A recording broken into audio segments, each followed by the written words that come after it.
Okay, y'all can see what we're making is apple butter. That's it, cooking now. And I'll start here in a minute and let you see it. I'm going to tell you how I made it first. There's some that's already been made that I made in that little pot. First thing we do is we use our little apple peeler here. We get it, peel our apples, get them all made in little swirls, cut them all in pieces. Then I throw them into the stock pot there. Once we get them put in there and put the water in there, if you look on there, it says 4 cups of water. I didn't use quite 4 cups. I used maybe 3 cups at the most. But it says 4 cups is a recipe that my mother had. So you see the rest of it there, the stuff. So what we did is once we got that and we got it on the stove, I had to leave. So I came back and my wife had used this little mixer here. It's a little mixer we got at Walmart. It's got like a little blade on the end of it there. She had took it and started making it into like applesauce. And let me show you the apples we used first. We just used this one peck bag here. We got them in Hendersonville. But we took them and I used a whole bag of them. So once we got that done and we got them in the pot and we got them cooking, and we got them, I came back and went ahead and got the mixer down after she had done it some and finished it up and got them really, really soupy.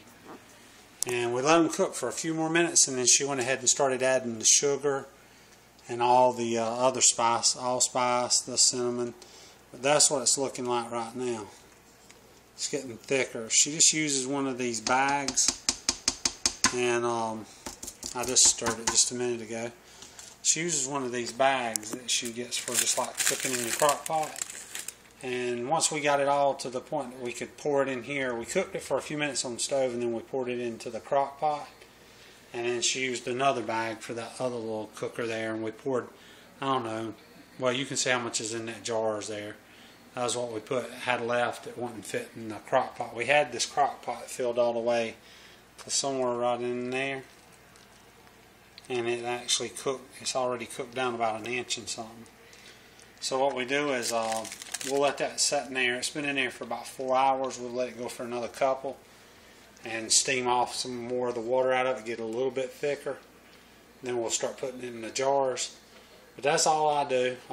Do not put the lid on. If you put the lid on, it could take up to 12 to 14 hours or even more to cook it. I have seen people that cook for 20 hours. If you leave the lid off, you get the steam gets to come out of the crock pot faster, because now they all put these new seals on these things.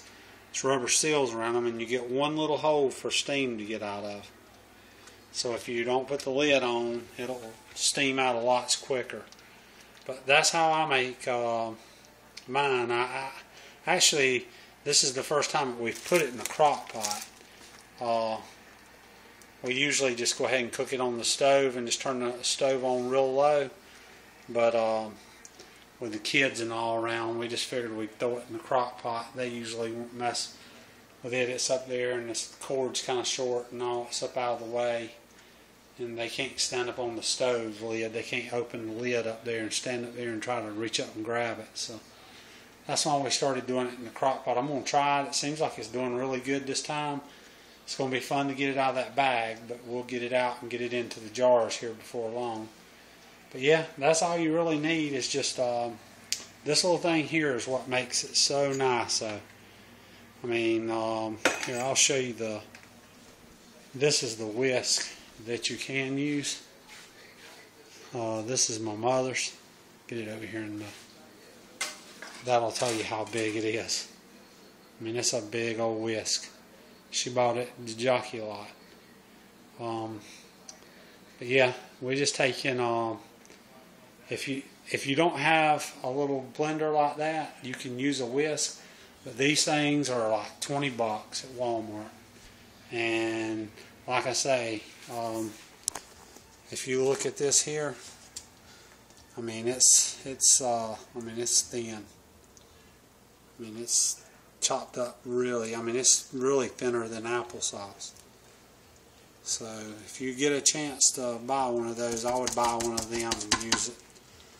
But do that before you put all your sugar and all in. I mean, you can do it afterward, but it sure does make a mess if it slings it anywhere. All right. Well, y'all have a good one.